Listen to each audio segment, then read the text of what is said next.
Tabii İstanbul Büyükşehir Belediyesi iş başına geldiği zaman CHP'li belediye her şey güzel olacak sloganı da iş başına geldi. Fakat maalesef geçen zaman içerisinde bunun tam tersi.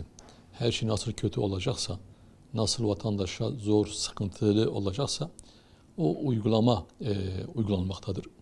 Ki bunu en son mezarlıklara yapılan zamlarda gördük. Ki İstanbul zaten yaşamak başlı başına bir sıkıntı.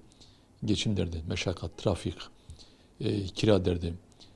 Bunlar İstanbul için gerçekten de hayatı zorlaştıran etmenler. Bir de bunun üstünde İstanbul Büyükşehir Belediye Meclisi aldığı son kararla mezarlıklara %200'e varan zamlar yaptı.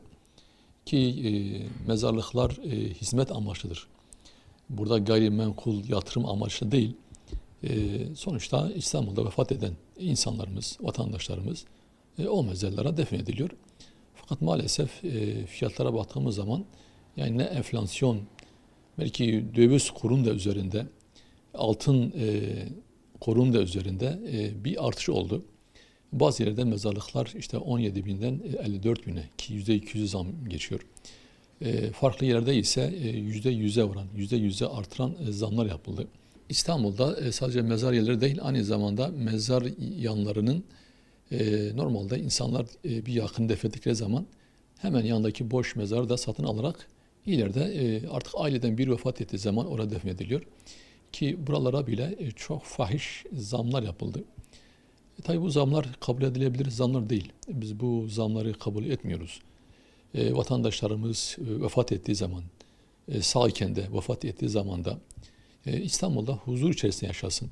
Vefat ettiği zaman da geride kalanlara bir sıkıntı yaşanmadan gazhane olsun, defnetme olsun, tabut olsun, mezar yerlerinin bedavadan veyahut da en azından olabilecek sembolik rakamlarla satılması lazım.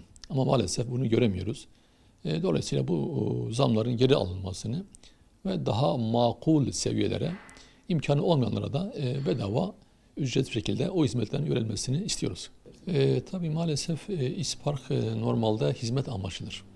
Yani otopark, elektrik, doğalgaz, su bu hayati manada olan hizmetlerdir. Bu hizmetlerden kar amaçlı değil, vatandaşa hizmet amaçlı yürütülmesi lazım.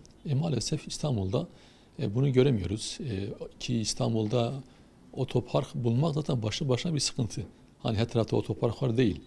Yerine göre otopark fiyatının çok daha üstünde yakıt harcayarak otopark yeri bulmaya çalışıyorsun. Bu sefer otopark ücretleri çok fahiş bir şekilde zamlandı ki bu yıl içerisinde 2 defa zamlandı. Yani İspark kar amaçlı değil, rant amaçlı değil, hizmet amaçlı olması lazım. Dolayısıyla adeta trafik cezası gibi vatandaş bu sefer otopark ücreti ödemek zorunda kalacak.